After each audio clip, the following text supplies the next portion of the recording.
त्रिवेदी ना, त्रिवेदींनी अशी मला सांगितलं की सुप्रिया सुळेंनी बाहेर येऊन यावं.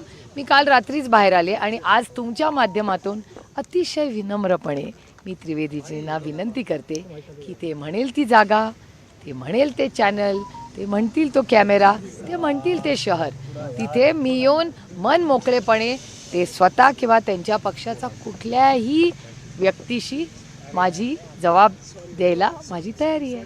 यातले जे आहेत रवींद्रनाथ पाटील त्यांनी सुद्धा खूप आरोप केले की नाना पटोले आणि एक मिनिट, रवींद्र पाटील कोण आहेत? हां, रवींद्र पाटील एक IPS ऑफिसर आहेत आणि तुमच्याच सगळ्यांच्या चॅनलवर असं सांगण्यात आलं की 2 वर्ष ते जेलमध्ये राहून आले, बरोबर? 2 वर्ष ते गृहस्थ जेलमध्ये राहून आलेले आहेत. त्यांनी काही माझ्यावर आरोप केलेले आहेत. एक खोटी ऑडिओ क्लिप माझ्या आवाजातली त्याच्यात आहे, त्याची मी सायबर क्राईमला कालच कंप्लेंट दिली आहे. तुम्हाला ती कंप्लेंटची कॉपी मिळाली आहे का? हां, तर काल संध्याकाळी माझ्याकडे जेव्हा ती क्लिप मीडियाच्या माध्यमातून आली, मी त्याचं एक कंप्लेंट ही सायबर क्राईमला केलेली आहे. पहिला मुद्दा, त्याची तुम्हाला कोणाला कॉपी हवी असेल तर मी ट्विट केलेली आहे, पहिला मुद्दा. दुसरा मुद्दा की मी ते झाल्याच अमितेश कुमार हे जे पुण्याचे कमिशनर ऑफ पोलीस आहेत त्यांना मी फोन केला, 2 वेळा फोन केला.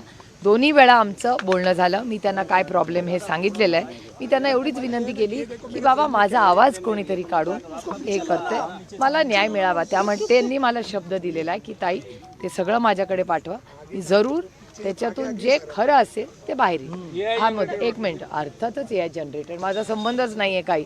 आणि तुमच्या माहितीसाठी सांगते, क्रिप्टो आणि बिटकॉइन आणि या सगळ्याच गोष्टींवर पार्लमेंटमध्ये सगळ्यात जास्त विरोधात कोण बोललं असेल तर ते मी बोलले.